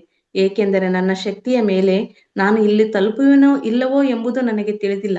ಈ ಸಲ ನನ್ನ ಗೈಡ್ ನನಗೆ ಜೊತೆಗೆ ಇದ್ದನಲ್ಲ, ಅದಕ್ಕೆ ನನಗೆ ಕಷ್ಟವಾಗಲಿಲ್ಲ. ನಾನು ಇಲ್ಲಿಗೆ ಬಂದಿದ್ದು ನನ್ನ ಗೈಡ್ನ ಸಹಾಯದಿಂದ. ಇನ್ನು ಮುಂದೆ ಭವಿಷ್ಯದಲ್ಲಿ ನೀನು ನನಗೆ ಇಲ್ಲಿಗೆ ತಲುಪಲಿಕ್ಕೆ ಭೇಟಿಯಾಗ್ಲಿಕ್ಕೆ ಸಹಾಯ ಮಾಡಬೇಕು ಅಂತಾನು ಕೂಡ ಕೇಳ್ತಾರೆ. ಕೆಲವು ದಿನಗಳ ಹಿಂದೆ ನಾನು ನನ್ನ ಗೈಡನ್ನು ಹೊರತಾಗಿ ಪ್ರಯತ್ನಿಸಿದ್ದೆ, ಆದರೆ ಸಫಲನಾಗಿಲ್ಲ. ಮೊದಲ ಯಾತ್ರೆಯು ಮಿತ್ರನ ಕಾರಣದಿಂದ ಸಂಪನ್ನವಾಯಿತು. ಮೊದಲ ಯಾತ್ರೆನೂ ಕೂಡ ನನ್ನ ಮಿತ್ರನ ಕಾರಣದಿಂದನೇ ಸಂಪನ್ನವಾಯಿತು. ಆ ನಂತರ ನನಗೆ ಒಬ್ಬನಿಗೆ ಹಾಗೆ ಮಾಡುವುದು ಸಾಧ್ಯ ಆಗ್ಲೇ ಇಲ್ಲ. ನಾನು ಮಾಡಿದ್ದು ಹಾಗೂ ಮಾತನಾಡಿದ್ದನ್ನೆಲ್ಲ ಈಗಿನಿಂದ ನಾನು ನೆನಪಿಡ ಬಯಸುವೆ. ಇಲ್ಲಿ ಏನು ನಾನು ಈಗ ಮಾಡಿದ್ದು ಮಾತನಾಡಿದ್ದು ಎಲ್ಲ ನಾನು ನೆನಪಿಟ್ಕೊಳ್ತೀನಿ ಅಂತ ಹೇಳ್ಬಿಟ್ಟು ನಾನು ಅವಳಿಗೆ ಹೇಳಿದ್ದೆ. ನಾನು ಇದನ್ನು ಹೇಳುತ್ತಿದ್ದಂತೆಯೇ ನನ್ನ ಮಿತ್ರನು ಕೋಣೆಯಲ್ಲಿ ಹಾಜರಾದನು. ಓಹೋ, ಅಂತೂ ಇಂತೂ ನೀವು ಒಬ್ಬರಿಗೊಬ್ಬರು ಹುಡುಕಿಕೊಂಡಿರಿ ಎಂದು ಹೇಳಿದನು. ಸ್ವಲ್ಪ ಸಮಯದವರೆಗೆ ನಿನ್ನನ್ನು ನಾನು ಇಲ್ಲಿ ಬಿಟ್ಟರೆ ನೀನು ಡೆಗ್ನಿಯನ್ನು ಹುಡುಕಿಕೊಳ್ಳುವೆ ಎಂದು ನನಗೆ ಅನಿಸಿತ್ತು. ಅಂದ್ರೆ ಭಾರತೀಯ ಮಿತ್ರನಿಗೆ, ಮಾರ್ಗದರ್ಶಕನಿಗೆ ಗೊತ್ತಿತ್ತು ಇದು.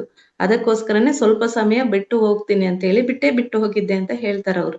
ಅವಳು ನಿನಗೆ ಬಹಳ ಸಹಾಯ ಮಾಡಬಲ್ಲಳು ಹಾಗೂ ಪರಸ್ಪರ ನಿಮ್ಮ ಪ್ರೇಮದ ಕಾರಣದಿಂದ ಈ ಮೊದಲು ಸಾಧ್ಯವಾಗದೇ ಇದ್ದದ್ದು ಕೂಡ ಸಾಧ್ಯವಾಗುವುದು.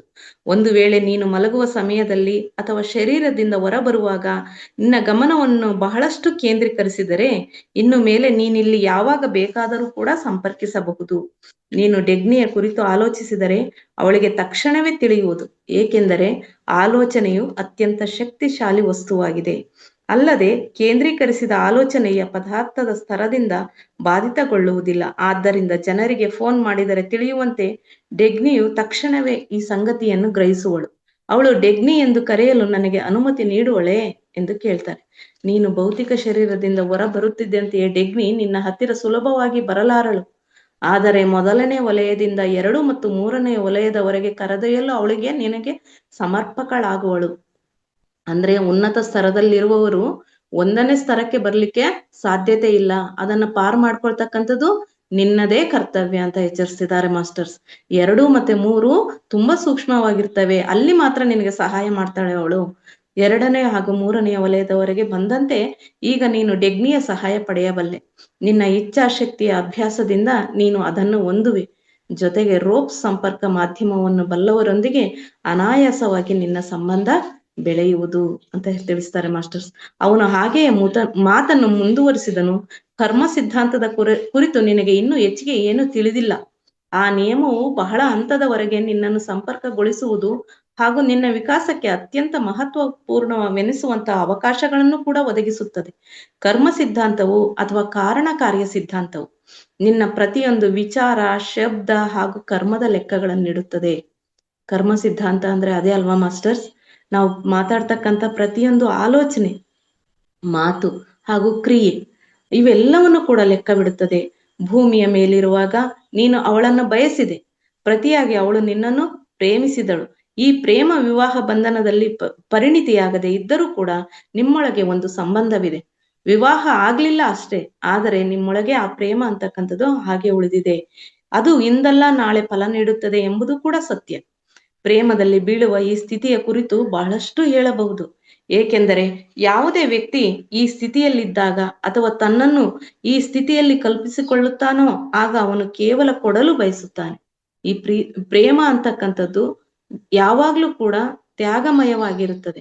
ಪ್ರತಿಯೊಬ್ರು ಕೂಡ ತನ್ನ ಪ್ರೇಯಸಿಗೋಸ್ಕರ ಅಥವಾ ಪ್ರಿಯಕರಿಗೋಸ್ಕರ ಏನೇ ಕೊಡಲು ಕೂಡ ಸಿದ್ಧರಾಗಿರ್ತಾರೆ. ಅದರಿಂದ ಯಾವುದೇ ಅಪೇಕ್ಷೆ ಇಲ್ಲದೆ ಕೊಡುತ್ತಾರೆ. ಅಲ್ಲದೆ ಸ್ವಲ್ಪ ಸಮಯದವರೆಗೆ ಅವನೇನು ಕೊಡುತ್ತಾನೋ ಅದಕ್ಕೆ ಪ್ರತಿಯಾಗಿ ಅವನು ಏನನ್ನೂ ಕೂಡ ಪಡೆಯ ಬಯಸುವುದಿಲ್ಲ. ಏನು ಕೊಟ್ಟರು ಕೂಡ ಪ್ರತಿಯಾಗಿ ಏನನ್ನೂ ಬಯಸುವುದಿಲ್ಲ. ಅಂದ್ರೆ ಅದನ್ನ ಹೃದಯವಂತಿಕೆ. ಅದಕ್ಕೋಸ್ಕರ ಬೇರೆ ಮಾತಿನಲ್ಲಿ ಹೇಳುವುದಾದರೆ ಅವನಿಗೆ ಅವರ್ಣನೀಯ ಆನಂದ ದೊರೆಯುತ್ತದೆ. ಕೊಡೋದ್ರಲ್ಲೇ ಆನಂದ ಅಂತಕ್ಕಂಥದ್ದು ವ್ಯಕ್ತವಾಗ್ತದೆ. ಅವನು ಹೀಗೆ ಪ್ರತಿಫಲಾಪೇಕ್ಷೆ ಇಲ್ಲದೆ ನೀಡುವುದಕ್ಕೂ ಕೂಡ ಒಂದು ಕಾರಣವಿದೆ. ಇದು ಕಾರ್ಯಕಾರಣ ಸಂಬಂಧದಲ್ಲಿ ಬರ್ತದೆ, ಕರ್ಮ ಸಿದ್ಧಾಂತಕ್ಕೆ ಒಳಪಡ್ತಾ ಇದೆ. ಇದಕ್ಕೆ ಪರಿಣಾಮವೂ ಕೂಡ ದೊರೆಯುವುದು, ಅರ್ಥಾತ್ ಕರ್ಮ ಸಿದ್ಧಾಂತವು ಇಲ್ಲಿ ಅನ್ವಯಿಸುವುದು.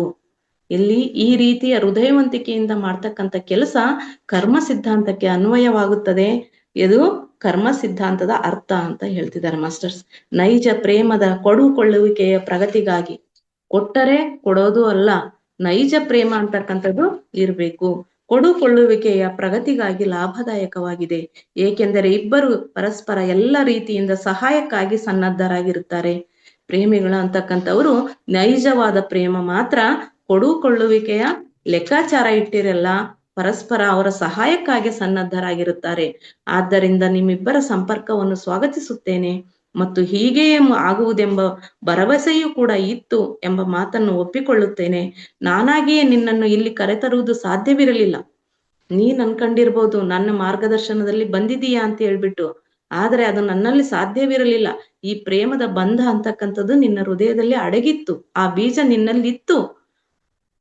ಏಕೆಂದರೆ ಹೀಗೆ ಮಾಡುವುದರಿಂದ ಕರ್ಮ ಸಿದ್ಧಾಂತದ ನಿರ್ವಹಣೆಯಲ್ಲಿ ಹಸ್ತಕ್ಷೇಪ ಮಾಡಿದಂತೆ ಆಗುತ್ತಿತ್ತು. ನಾನೇನಾದ್ರೂ ನಿನ್ನನ್ನ ನಾನೇ ಕರ್ಕೊಂಡು ಬಂದು ಇಲ್ಲಿ ಬಿಟ್ಟಿದ್ದು ಆಗಿದ್ರೆ ನಾನು ಕರ್ಮ ಸಿದ್ಧಾಂತದಲ್ಲಿ ನನ್ನ ಹಸ್ತಕ್ಷೇಪ ಮಾಡಿದಂತೆ ಆಗ್ತಿತ್ತು. ಅದಕ್ಕೋಸ್ಕರ ನನ್ನ ಹಸ್ತಕ್ಷೇಪವಿಲ್ಲ. ಬಹುಶಃ ಪುನರ್ಮಿಲನವಾಗುವುದು ನಿನ್ನ ಭಾಗ್ಯದಲ್ಲೇ ಇತ್ತು. ಪುನಃ ಸೂಕ್ಷ್ಮ ಲೋಕದಲ್ಲಿ ಪುನರ್ಮಿಲನ ಆಗ್ಬೇಕು ಅನ್ನೋದು ನಿನ್ನ ಕರ್ಮ ಸಿದ್ಧಾಂತದಲ್ಲಿ ನಿನ್ನ ಭಾಗ್ಯದಲ್ಲಿ ಇತ್ತು. ಅದಕ್ಕೋಸ್ಕರ ಅದು ನಿನ್ನ ಪಡ್ಕೊಂಡಿದೀಯ. ಮತ್ತು ಈ ಮಿಲನವು ಕೂಡ ಭಿನ್ನ ಪರಿಸ್ಥಿತಿಯಲ್ಲಿಯೇ ಆಯ್ತು. ಈ ಮಿಲನ ಕೂಡ ಭಿನ್ನ ಪರಿಸ್ಥಿತಿಯಲ್ಲಿ, ಆ ಸ್ಥಳದಲ್ಲಿ ನಾನಿರ್ಲಿಲ್ಲ, ನನ್ನಿಂದ ಆಯ್ತು ಅನ್ನೋ ಭಾವನೆ ಬೇಡ, ಅಲ್ಲಿ ಬರಬಾರ್ದಾಗಿತ್ತು. ಅದಕ್ಕೋಸ್ಕರ ನಾನು ಸ್ವಲ್ಪ ಕೆಲಸ ಇದೆ ಅಂತ ನಾನು ಹೋಗ್ಬೇಕಾಯ್ತು. ಆ ಸಂದರ್ಭದಲ್ಲಿ ನಿಮ್ಮ ಭೇಟಿ ಆಯ್ತು. ಈ ಭಿನ್ನ ಪರಿಸ್ಥಿತಿಯಲ್ಲೇ ಆಯ್ತು. ಈ ಪುನರ್ಮಿಲನದ ಸಂದರ್ಭದ ಲಾಭವನ್ನು ನೀವು ಹೇಗೆ ಮಾಡಿಕೊಳ್ಳುತ್ತೀರೆಂಬುದು ಈಗ ನಿಮ್ಮ ಕೈಯಲ್ಲಿದೆ. ಈ ಪುನರ್ಮಿಲನ ಆಗಿದೀಗ ನಿಜ, ಆದರೆ ಇದನ್ನ ಹೇಗೆ ನಿಮಗೆ ಲಾಭವಾಗಿ ಉಪಯೋಗಿಸ್ಕೊಂತೀರಾ ಅನ್ನೋದು ಅದು ನಿಮ್ಮ ಕೈಯಲ್ಲೇ ಇದೆ. ಈ ಸಂದರ್ಭದ ಲಾಭವನ್ನು ನೀವು ಲಾಭವಾಗಿ ಹೇಗೆ ಮಾಡಿಕೊಳ್ಳುತ್ತೀರೆಂಬುದು ನಿಮ್ಮ ಕೈಯಲ್ಲಿದೆಯೇ. ಭಗವಂತನ ಕಾರ್ಯಗಳು ಎಷ್ಟೊಂದು ಮನಮೋಹಕವಾಗಿದೆ ಅಲ್ಲವೇ? ಪ್ರತಿಯೊಂದಕ್ಕೂ ಕೂಡ ಯಾವುದೇ ಕಾರ್ಯ ನಡೆದ್ರು ಕೂಡ ಅದು ಭಗವಂತ ಪ್ರೇರಣೆ ಅಂತಕ್ಕಂಥ ನಾವು ಸಮರ್ಪಣಾ ಭಾವದಿಂದ ಒಪ್ಪಿಕೊಂಡಾಗ ಮಾತ್ರ ಅದು ಬೆಟ್ಟದಷ್ಟು ಕಷ್ಟ ಇದ್ರೂ ಕೂಡ ಕಡ್ಡಿಯಂತೆ ತೇಲಿ ಹೋಗುತ್ತದೆ, ಹುಲ್ಲು ಕಡ್ಡಿಯಂತೆ ತೇಲಿ ಹೋಗ್ತದೆ. ಯಾನೇ ಬಂದ್ರು ಕೂಡ ಅದು ಭಗವತ್ ಪ್ರೇರಣೆಯಿಂದ ಬಂದಿರತಕ್ಕಂಥ ಮಹಾಪ್ರಸಾದ ಅಂತ ಸ್ವೀಕಾರ ಮಾಡುವ ಸ್ವೀಕಾರ ಮನೋಭಾವ ನಮ್ಮಲ್ಲೆಲ್ಲರಲ್ಲೂ ಇರಬೇಕಾಗಿದೆ. ಚಾರ್ಲ್ಸ್ ಮೃತ್ಯು ಆಗಿರದೇ ಇದ್ದರೆ ನೀನು ಇಷ್ಟೊಂದು ದುಃಖಿ ಆಗುತ್ತಿರಲಿಲ್ಲ ಮತ್ತು ನಾನು ನಿನ್ನ ಸಹಾಯಕ್ಕೆ ನಾನಿನ್ನೂ ಬರುತ್ತಿರಲು ಇಲ್ಲ. ಈಗ ವಿಕಾಸಾತ್ಮಕ ಯೋಜನೆಯನ್ನು ತಿಳಿದುಕೊಳ್ಳುವ ಪ್ರಯತ್ನದ ಮೂಲಕ ನೀನು ಎಂದೆಂದೂ ಕಳೆದುಕೊಂಡಿರುವೆ ಎಂದು ಭಾವಿಸಿದಂಥ ವ್ಯಕ್ತಿಯನ್ನು ನೀನು ಇನ್ನೊಮ್ಮೆ ಭೇಟಿಯಾಗುತ್ತಿರುವೆ. ನಿನಗೆ ತಮ್ಮ ತೀರಿ ಹೋಗ್ಬೇಕಾಗಿತ್ತು, ನೀನು ಅತೀವವಾದ ದುಃಖಕ್ಕೆ ಒಳಪಡಬೇಕಾಗಿತ್ತು, ನನಗೆ ಅವನ ಸಹಾಯಕ್ಕೆ ನಿನ್ನನ್ನು ಕಳಿಸ್ಬೇಕಾಗಿತ್ತು, ನಿನಗೆ ಇವೆಲ್ಲವೂ ಕೂಡ ದೊರಕಬೇಕಾಗಿತ್ತು. ಇದೆಲ್ಲದೂ ಕೂಡ ಕರ್ಮ ಸಿದ್ಧಾಂತದ ಚಕ್ರ ಅಂತ ಹೇಳಿಸ್ತಿದ್ದಾರೆ ಮಾಸ್ಟರ್ಸ್. ನೀವು ಮುಂದೊಮ್ಮೆ ಜೊತೆಯಾಗಿ ಸೂಕ್ಷ್ಮ ಶರೀರ ಯಾನ ಹೋಗಬಲ್ಲರಿ, ಆದರೆ ನಾನು ಈ ಕುರಿತು ಖಾತ್ರಿ ನೀಡುವುದಿಲ್ಲ. ನೀನು ಭೌತಿಕ ಶರೀರದಿಂದ ಆಚೆ ಇರುವಾಗ ನೀನೇನು ಮಾಡುವೆ ಎಂಬುದನ್ನೆಲ್ಲವೂ ಸಂಪೂರ್ಣವಾಗಿ ನೆನಪಿನಲ್ಲಿ ಇಟ್ಟುಕೊಳ್ಳುವಷ್ಟು ಪ್ರಗತಿಯನ್ನು ಸಾಧಿಸಬೇಕಾದರೆ ಅದಕ್ಕೆ ದೀರ್ಘವಾದ ಅಭ್ಯಾಸದ ಅವಶ್ಯಕತೆ ಇದೆ. ನೀವು ಇನ್ನು ಮುಂದೆ ಸೂಕ್ಷ್ಮ ಶರೀರ ಯಾನಕ್ಕೆ ಹೋಗಬಲ್ಲಿರಿ, ಆದರೆ ಆ ಕುರಿತು ನಾನು ಖಾತ್ರಿ ನೀಡುವುದಿಲ್ಲ. ನೀನು ಭೌತಿಕ ಶರೀರದಿಂದ ಆಚೆ ಇದ್ದಾಗ ನೀನೇನು ಮಾಡಬಲ್ಲೆ ಎಂಬುದನ್ನು ನೆನಪಿನಲ್ಲಿ ಇಟ್ಟುಕೊಳ್ಳಬೇಕಾದ ಆ ಪ್ರಗತಿಯನ್ನು ನೀನು ಸಾಧಿಸ್ಬೇಕು ಅಂದ್ರೆ ನಿನಗೆ ಅಭ್ಯಾಸ ಅಂತಕ್ಕಂಥದ್ದು ಅವಶ್ಯಕತೆ ಇದೆ. ಅಲ್ಲಿ ನಾವು ನಮ್ಮ ನಡೆ ಮತ್ತು ನುಡಿ ಹೇಗೆ ಇಟ್ಕೋಬೇಕು, ಕ್ರಿಯೆ ಯಾವ ರೀತಿ ಇರ್ಬೇಕು ಅನ್ನೋ ಅಭ್ಯಾಸದಲ್ಲಿ ನೀನು ಇರ್ಬೇಕಾಗ್ತದೆ ಅಂತ ಮತ್ತೊಮ್ಮೆ ತಿಳಿಸ್ತಾ ಇದ್ದಾರೆ. ಅಲ್ಲದೆ ನೀನಿನ್ನು ಹೊಸಬ. ಇಂದು ನೀನು ಇಂದಿನ ರಾತ್ರಿಯ ಘಟನೆಗಳ ವರದಿ ಬರೆಯುವಾಗ ಯಾತ್ರೆಯ ವಿವರಣೆಗಳನ್ನು ನಿನ್ನ ಮೆದುಳಿನ ಕೋಶಗಳಲ್ಲಿ ಮರಳಿ ತರುವುದು ಎಷ್ಟೊಂದು ಮಹತ್ವಪೂರ್ಣವಾಗಿದೆ ಎಂಬುದನ್ನು ತಿಳಿದುಕೊಳ್ಳುವೆ. ಅಂದ್ರೆ ನಿನಗೆ ನೆನ್ಪಿಟ್ಕೊಳಕ್ ಯಾವುದೋ ಆನಂದದ ಸ್ಥಿತಿಯಲ್ಲಿ ಮರ್ತೋಗೋ ಚಾನ್ಸಸ್ ಇದೆ. ಅದಕ್ಕೋಸ್ಕರ ನಿನ್ನ ಮೆದುಳಿನ ಕೋಶಗಳಲ್ಲಿ ಇದನ್ನ ನೆನಪಿನ ರೂಪದಲ್ಲಿ ಇಡಬೇಕಾಗಿರ್ತಕ್ಕಂಥದ್ದು ಮಹತ್ವಪೂರ್ಣವಾದಂಥ ವಿಷಯನೂ ಕೂಡ ಆಗಿದೆ. ಅತ್ಯಂತ ಅವಶ್ಯಕವಾದ ಚೇತನದ ನಿರಂತರತೆಯನ್ನು ಸಾಧಿಸುವ ಯೋಗ್ಯತೆಯನ್ನು ಹೊಂದಲು ಬಹುಶಃ ನಿನಗೆ ಭವಿಷ್ಯದಲ್ಲಿ ಇನ್ನು ಬಹಳ ಪ್ರಯತ್ನ ಮಾಡಬೇಕಾಗಬಹುದು. ಇದನ್ನೆಲ್ಲ ಸಾಧನೆ ಮಾಡ್ಬೇಕು ಅಂದ್ರೆ ಪ್ರಯತ್ನ ಅಂತಕ್ಕಂಥದ್ದು ತುಂಬಾ ಬೇಕಾಗಿದೆ. ಭೌತಿಕ ಜಗತ್ತಿನಲ್ಲಿ ನೀನು ಬಯಸಿರುವುದನ್ನು ನೀನು ಸೂಕ್ಷ್ಮ ಲೋಕದಲ್ಲಿ ಪಡೆದುಕೊಂಡಿರುವೆ. ಭೌತಿಕ ಜಗತ್ತಿನಲ್ಲಿ ಡೆಗ್ನಿಯನ್ನು ಬಯಸಿದ್ದು ನಿಜ, ಆದರೆ ಅದನ್ನು ಸೂಕ್ಷ್ಮ ಲೋಕದಲ್ಲಿ ಪಡೆದುಕೊಂಡಿದ್ದೀಯ.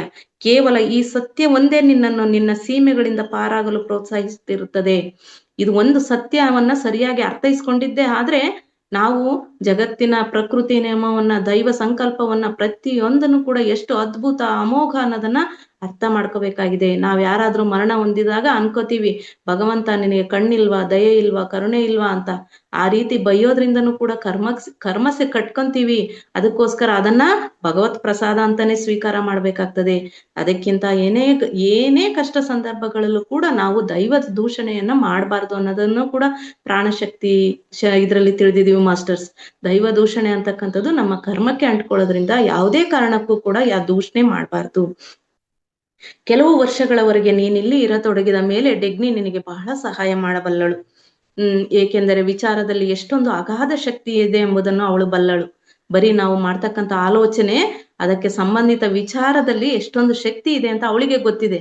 ಆದ್ರೆ ನೀನು ಭೌತಿಕ ದೇಹದಲ್ಲಿ ಇರೋದ್ರಿಂದ ನಿನಗೆ ಅಷ್ಟೊಂದು ಅದರ ಮಹತ್ವ ತಿಳಿದಿಲ್ಲ. ನೀನು ಸಾಕಷ್ಟು ಸಾಧನೆ ಮಾಡಿದ ನಂತರ ಈ ಹಂತವನ್ನ ತಲುಪ್ತೀಯಾ. ಅದಕ್ಕೋಸ್ಕರ ಅವಳು ಇದು ಅಲ್ಲದೆ ಸೂಕ್ಷ್ಮ ಲೋಕದಲ್ಲಿ ಏನ್ ಮಾಡ್ಬೇಕು, ಏನ್ ಮಾಡ್ಬಾರ್ದು ಅನ್ನೋದು ಕೂಡ ಅವಳಿಗೆ ತಿಳಿದಿದೆ. ಒಂದು ವೇಳೆ ನೀನು ಶರೀರದಿಂದ ಬೇರ್ಪಡುವ ಅವಸ್ಥೆಯಲ್ಲಿ ಆಗುವ ಅನುಭವಗಳನ್ನ ನೀನು ನೆನಪಿಡುವ ಪ್ರಯತ್ನವನ್ನು ಮುಂದುವರಿಸಿದ್ದೇ ಆದರೆ ನಿನ್ನ ಭೌತಿಕ ಶರೀರದ ಸುಪ್ತಾವಸ್ಥೆಯಲ್ಲಿ ನಡೆಯುವಂತ ಭವಿಷ್ಯ ನೀನು ಆ ಇನ್ನೊಂದು ಅಸ್ತಿತ್ವವನ್ನು ಕೂಡ ತಲುಪಬಲ್ಲೆ. ಅಂದ್ರೆ ಭೌತಿಕ ಶರೀರದಲ್ಲಿ ಇರುವಾಗ್ಲೇನೆ ಶರೀರದಿಂದ ಹೊರಬರ್ತಕ್ಕಂಥ ಸ್ಥಿತಿಯ ಬಗ್ಗೆ ನಿನಗೆ ಸರಿಯಾದ ನಿಗಾ ಇದ್ದದ್ದೇ ಆದ್ರೆ ಆ ಸ್ಥಿತಿಯಲ್ಲೂ ಇರ್ತಕ್ಕಂಥ, ನಾವ್ ಈಗಾಗ್ಲೇ ಕೇಳಿದೀವಲ್ಲ ಮಾಸ್ಟರ್ಸ್, ಕಣ್ ಬಿಟ್ಕಂಡೆ ಧ್ಯಾನ ಸ್ಥಿತಿಯಲ್ಲಿ ಇರ್ತಕ್ಕಂಥ ವ್ಯಕ್ತಿಗಳು ಇದ್ದಾರೆ. ಆ ಸ್ಥಿತಿಯನ್ನು ತಲುಪಬೇಕು. ಧ್ಯಾನ ಅಂದ್ರೆ ಕಣ್ಣು ಮುಚ್ಕೊಂಡ್ ಮಾಡೋದ್ ಒಂದೇ ಅಲ್ಲ. ಕಣ್ಣು ಮುಚ್ಕೊಂಡ್ ಯಾಕೆ ಮಾಡ್ಬೇಕು ಅಂದ್ರೆ ಈ ಭೌತಿಕ ಜಗತ್ತಿನಲ್ಲಿ ಆಕರ್ಷಿತರಾಗ್ಬಿಟ್ಟಿದೀವಿ ನಾವು. ಕಣ್ಣಿಗೆ ಕಂಡಿದ್ದಕ್ಕೆಲ್ಲದಕ್ಕೂ ರಿಯಾಕ್ಟ್ ಮಾಡ್ತಾ ಇದೀವಿ. ಆ ರಿಯಾಕ್ಷನ್ ಬರದೇ ಇರ್ಲಿ ಅಂತೇಳಿ ಕಣ್ಣು ಮುಚ್ತಾ ಇದೀವಿ. ಕಣ್ಣು ಮುಚ್ಕೊಂಡೇ ಧ್ಯಾನನ ಅಲ್ಲ, ಕಣ್ಣು ಬಿಟ್ಟಾಗ್ಲೂ ಕೂಡ ಧ್ಯಾನ ಸ್ಥಿತಿಯಲ್ಲಿ ಇರೋದನ್ನ ಅಭ್ಯಾಸ ಮಾಡ್ಬೇಕಾಗಿದೆ. ಅದನ್ನ ಪ್ರಾರಂಭದಲ್ಲಿ ನಮ್ಗೆ ಕಷ್ಟ ಆಗೋದ್ರಿಂದ ಕಣ್ಣು ಮುಚ್ಕೊಳ್ಳಿ, ಕೈ ಕ್ರಾಸ್ ಮಾಡ್ಕೊಳ್ಳಿ, ಕೈಗಳಲ್ಲಿ ಬೆರಳನ್ನ ಬೆರಳಿಸಿ, ಅಂದ್ರೆ ಕೈಗಳಿಗೂ ಕೆಲಸ ಕೊಡ್ಬೇಡಿ, ಕಾಲ್ಗಳಿಗೂ ಕೆಲಸ ಕೊಡ್ಬೇಡಿ. ಬರೀ ಕಾಲ್ ಚಾಚ್ಕೊಂಡಿದ್ರೆ ಎದ್ದೋಗಣ್ವಾ, ಇನ್ನೊಂದ್ ಕಡೆ ಹೊರಳು ಕುತ್ಕೊಳ್ಳಲ್ವಾ ಅನ್ನೋ ಆಲೋಚನೆನೂ ಕೂಡ ಬರಬಹುದು. ಇವೆಲ್ಲವೂ ಪ್ರಾರಂಭಿಕ ಹಂತ ಅಷ್ಟೇ ಮಾಸ್ಟರ್ಸ್. ಧ್ಯಾನ ಅಂತ ಹೇಳಿದ್ರೆ ಕಣ್ಣು ಮುಚ್ಕೊಂಡು ಕುತ್ಕೊಂಡ್ರೆ ಮಾತ್ರ ಧ್ಯಾನ ಅಲ್ಲ. ಕಣ್ಣು ಬಿಟ್ಟಾಗ್ಲೂ ಕೂಡ ಧ್ಯಾನ ಸ್ಥಿತಿಯಲ್ಲಿ ಇರೋದನ್ನ ನಾವು ಅಭ್ಯಾಸ ಮಾಡ್ಕೊಳ್ಬೇಕು. ಆ ಸ್ಥಿತಿಯನ್ನ ತಲುಪಬೇಕು ಅಂದ್ರೆ ನಮ್ಮ ಭೌತಿಕ ಜೀವನದಲ್ಲಿ ನಮ್ಮ ಪ್ರಯತ್ನದ ಸ್ಥಿತಿ ಯಾವ ರೀತಿ ಇರಬೇಕು ಅನ್ನೋದ್ರ ಬಗ್ಗೆ ನಮಗೆ ಜ್ಞಾನ ನೀಡಿದ್ದಾರೆ ಮಾಸ್ಟರ್ಸ್. ಇದುವರೆಗೂ ಇಂತಿಷ್ಟು ಜ್ಞಾನವನ್ನ ಹಂಚಲು ಸಹಕರಿಸಿದ ಎಲ್ಲಾ ಮಾಸ್ಟರ್ಸ್ಗೂ, ಈ ಅದ್ಭುತವಾದ ವೇದಿಕೆಯನ್ನು ಸೃಷ್ಟಿ ಮಾಡಿ ಕೊಟ್ಟಿರ್ತಕ್ಕಂಥ ಪರಮೋಚ್ಚ ಗುರುಗಳಿಗೂ, ನಾನು ನೀಡಿದಂತ ಜ್ಞಾನವನ್ನ ಆಲಿಸಿದಂತ ಎಲ್ಲ ಧ್ಯಾನ ಬಂಧುಗಳಿಗೂ ಕೂಡ ನಮಿಸುತ್ತಾ ಮಾಸ್ಟರ್ಸ್, ನನಗೆ ಸಹಕರಿಸಿದ ಎಲ್ಲ ಮಾಸ್ಟರ್ಸ್ಗೂ ನಮಿಸುತ್ತಾ ನನ್ನ ಜ್ಞಾನ ಹಂಚಿಕೆ ಕಾರ್ಯಕ್ರಮವನ್ನು ಮುಗಿಸ್ತಿದ್ದೇನೆ masters. Thank you so much masters.